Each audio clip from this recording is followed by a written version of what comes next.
Left Nicholas is an orphan calf at 3 to 6 months old. Typically, bottlenose dolphins will spend a year nursing from mom, and then they may spend 2 to 7 years with mom, learning how to survive in the natural environment. So with only 3 months or 6 months, Nicholas didn't really get a good opportunity to learn how to hunt for his own food. He was actually not even eating fish at that time.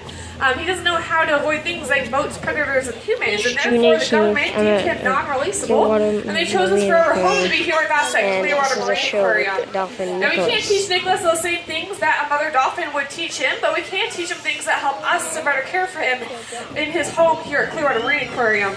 And we train our animals through positive reinforcement training. So what you'll see John doing throughout this presentation is he will ask Nicholas for a certain behavior with the use of a hand signal. That's how we communicate with our animals. Each little hand signal corresponds to a different behavior that Nicholas knows in his repertoire. And then Nicholas has the choice whether he wants to participate in that behavior or not. So for example, John just asked Nicholas to come over to training session. Nicholas chose to do so. He heard a whistle. That whistle communicates to Nicholas that he is correct and he can return to his trainer for some type of reinforcement. And what do you think a dolphin likes to receive as reinforcement? Fish, yeah. He gets about 18 pounds of fish every single day, but he's not always hungry. So fish is not always the most reinforcing thing to him. So we spend a lot of time with Nicholas learning what he seems to enjoy. And as an individual, Nicholas seems to enjoy being challenged cognitively. He seems to enjoy rubs on his back, or maybe even some of his favorite toys being put into his environment, in addition to fish as a reinforcer. And with this system of training, we can train really important behaviors like the one you're seeing right here. This is actually how we would collect a blood sample on a bottlenose dolphin. Human beings, they protrude from the body. You can see them very easily. Dolphins, in order to be very hydrodynamic, their veins are below the surface. And the most vascular or veiny part of the animal is the tail flukes right there. Nicholas actually has huge veins, and you can probably see them from where you're sitting right now. So what we do is we ask Nicholas to lay back, which is a pretty vulnerable position for him. His blowhole's under the water, so he's having to hold his breath in this position. We elevate the tail flukes out of the water, and then our intern Emily right here, she is serving as our mock veterinarian. So our veterinarian would actually come out with their med kit. They would rub the tail flukes with a piece of gauze in order to cleanse the area. They would then stick with a needle into the vein, and they would pull the amount of blood that they would need out of that vein in order to obtain a sample. And in that time, all we ask Nicholas to do is lay back and remain calm and remain very still, which he did an excellent job of in that example right there. Now, why would we train an animal to do something like that?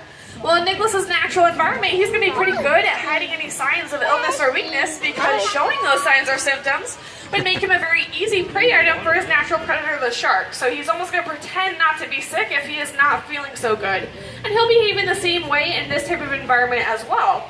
So we do annual physicals or quarterly physicals on our animals. So every few months, we take a blood sample, we take urine samples, all kinds of stuff, so that we can objectively measure his health. So we send those samples to our veterinarians.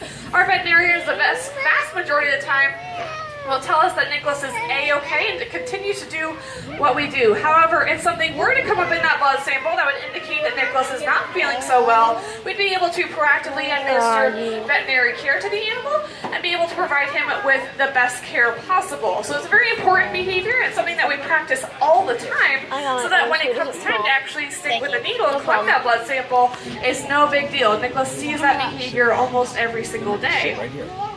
Now, in addition to training for medical reasons, we also train our animals for 2 other reasons. One other reason is for their exercise. So Nicholas, in his natural environment, he's going to swim pretty great distances in search of his next meal. So naturally, he's having to expend some energy in order to eat and in order to survive in the natural environment.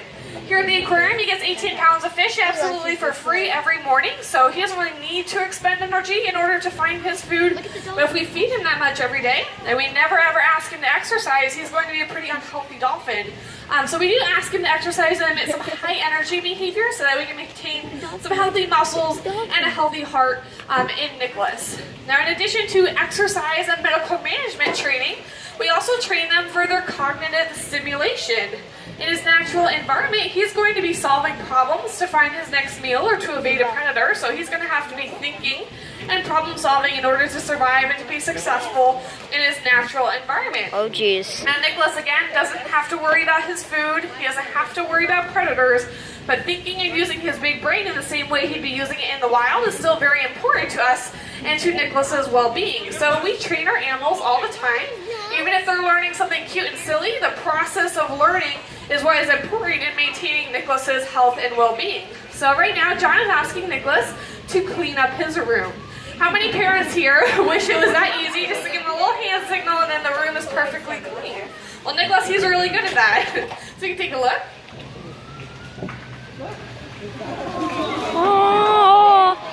Oh, it's so that is cute. The definition of a good boy.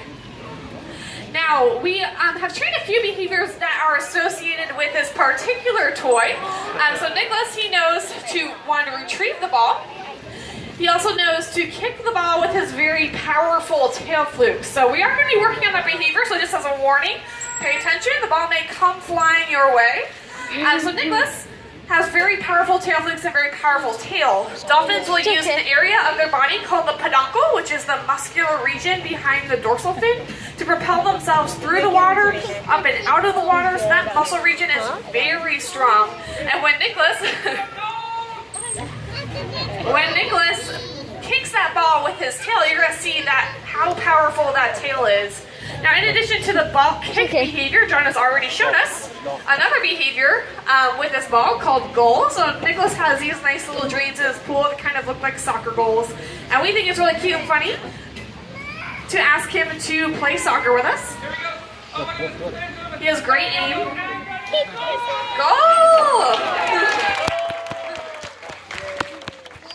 So even though this behavior is very cute and silly, it does serve the purpose of giving Nicholas some cognitive stimulation. He's having to aim that ball, think about which goal he's going to put it in, all that good stuff.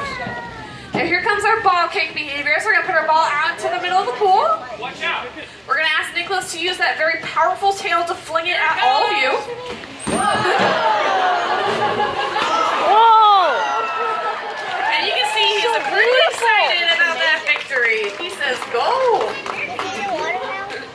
Hey guys, we do want to thank you for coming out today and supporting our mission of rescue, rehabilitation, and release.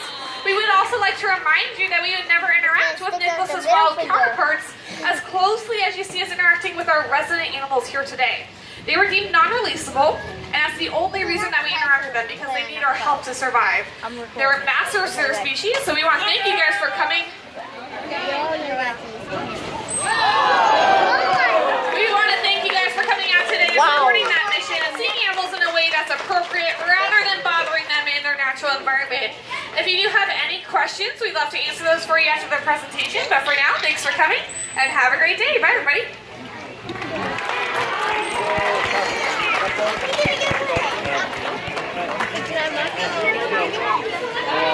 It wasn't a guarantee.